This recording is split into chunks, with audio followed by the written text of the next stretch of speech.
SSB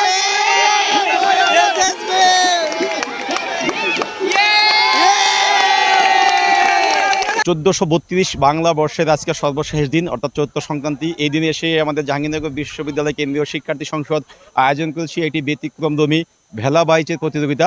আমরা জানি গ্রাম বাংলায় আগে এই ধরনের প্রতিযোগিতা হতো এবং আমাদের যে বাংলা সংস্কৃতি চর্চা সেগুলো কিন্তু অনেকটাই সমৃদ্ধ ছিল, কিন্তু বিশ্বায়নের প্রভাবের ফলে আমরা আমাদের যেই লোকজ সংস্কৃতি চর্চাগুলো আছে সেগুলো কিন্তু আমরা ইতিমধ্যেই আমাদের এই বর্তমান জেনারেশন একটা ভুলে গেছে।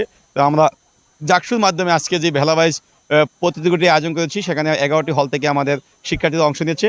একই সাথে এর মাধ্যমে কিন্তু আমরা একটা মেসেজ দেওয়ার চেষ্টা করছি, সেটা হলো আমাদের জাহাঙ্গীরনগর বিশ্ববিদ্যালয়ে অনেকগুলো লেক আছে, কিন্তু সেই লেকগুলো কিন্তু খুবই অপরিষ্কার, লেকের পানি দূষিত এবং লেকগুলো খনন না করার ফলে সেখানে কিন্তু দিন দিন লেকের যে সৌন্দর্য আছে সেটা কিন্তু হারাতে বসেছে। তো এই জন্য মূলত আমরা একটি লেকে রংপুকুরে এখানে আয়োজন করেছি, যাতে প্রশাসনকে আমরা একটা মেসেজ দিতে পারি যে লেকগুলো যদি পরিষ্কার থাকে এবং এটা যদি সবসময় খনন করা থাকে তাহলে আমাদের শিক্ষার্থীরা সারা বছরই, শুধু আজকে না সারা বছরই লেকের পানিতে আমরা গোসল করতে পারবো বা লেকের পানিতে আমরা যে কোনো বিষয়ে একটা প্রতিযোগিতা আয়োজন করতে পারবো।